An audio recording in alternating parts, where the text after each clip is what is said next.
Hi there, Space Ninjas! I've noticed that many people do not do their Syndicate missions properly, so I thought I should give you some tips on how to do them the easiest way I know of, just in case you're like me and you prefer to take the path of least resistance.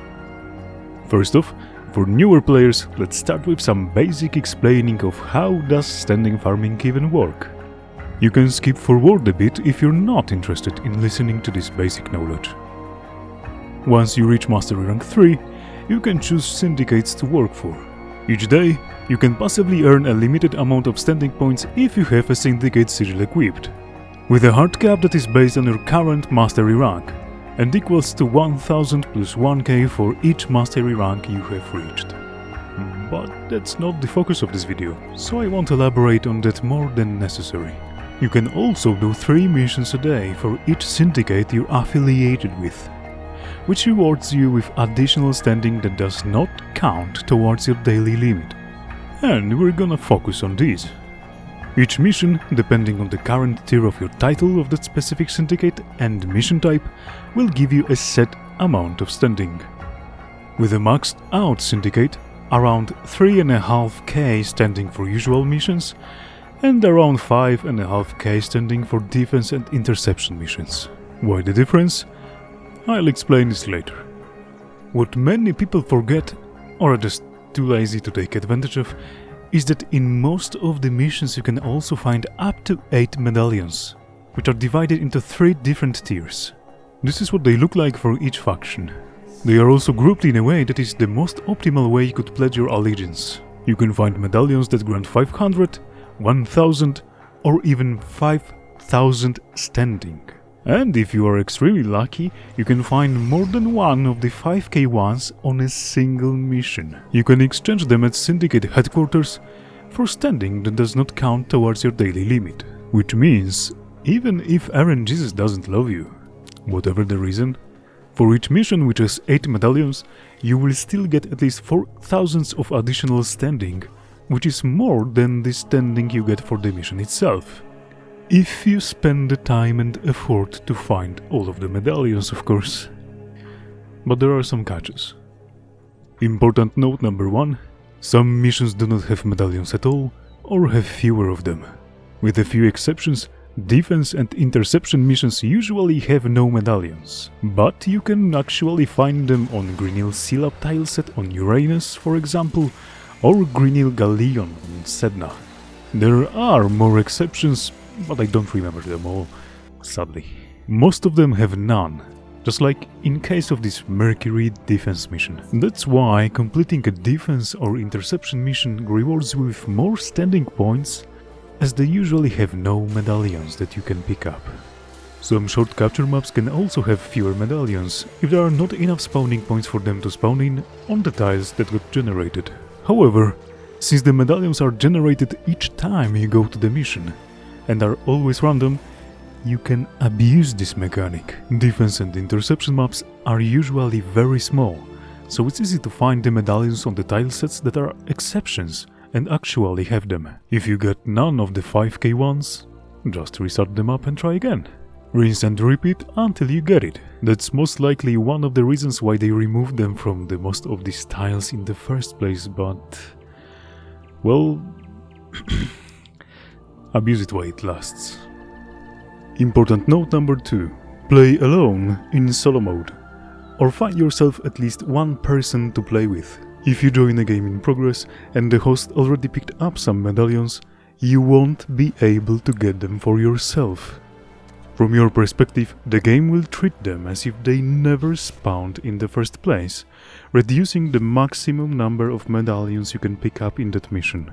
That's why it's very important to either play with someone, as it forces your squad to be the hosting party, or to just play solo, and that's what I usually do. A bit less important note. Cephalon fragments, Sumakurt stones, Ayatan sculptures and medallions share the same spawn points.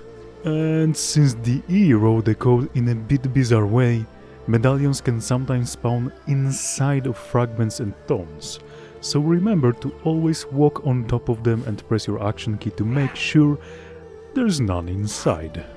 I sadly have no footage of such an occurrence, so you'll have to trust me on this one.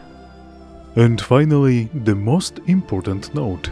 Medallions show up on minimap if you have loot detecting mods. Yes, you heard that right, they show up on minimap. But they look the same as any other loot or container, so keep that in mind.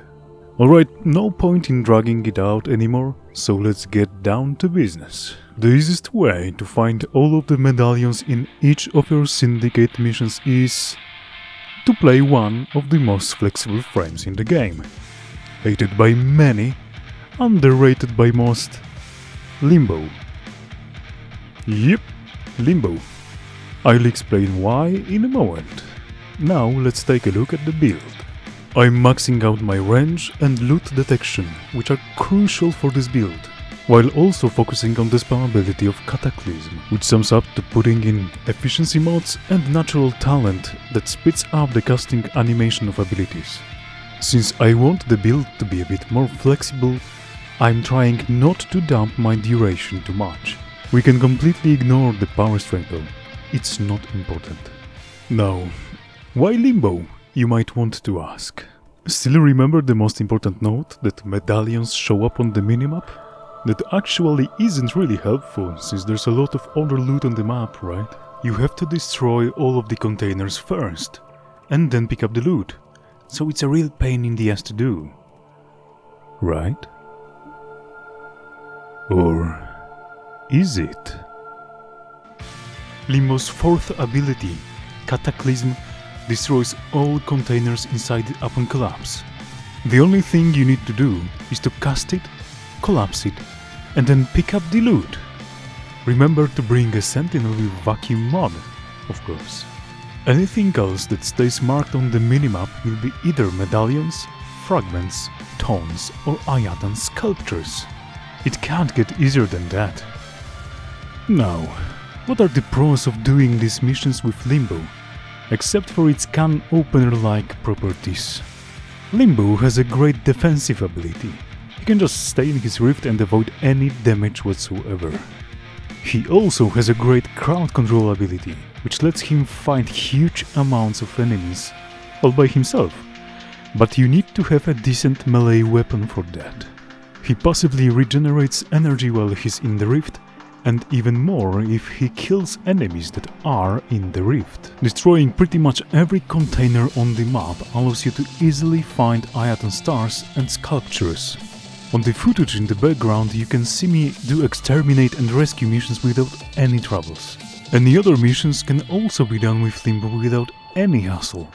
On spies, while you're in the rift, the lasers cannot detect you. On sabotage missions, you can defend the consoles with your Cataclysm and Stasis. On survival, destroying containers spawns a lot of life support pickups. You can do the defense and interception missions with a squad to make it easier, but Limbo can solo them just as easily. Well, and what are the cons? You need a decent melee weapon, as his Stasis doesn't allow you to kill enemies with a projectile or beam weaponry. The only reliable way to deal with enemies in Stasis is to smack them with your melee weapon. The build also will require some formas to invest in Limbo if you want to min-max it. He also tends to die fast if you're not carefully utilizing his kit. One incorrectly cast Cataclysm might kill you if you do not turn on your Stasis first. And that's pretty much it. I hope this couple of tips will prove useful, at least to some of you, and that the E won't nerf Cataclysm anytime soon. It's the only reliable can opener left after the Equinox nerf. Well, thanks for watching, Space Ninjas. May Eren Jesus bless you and give you tons of loot. See ya!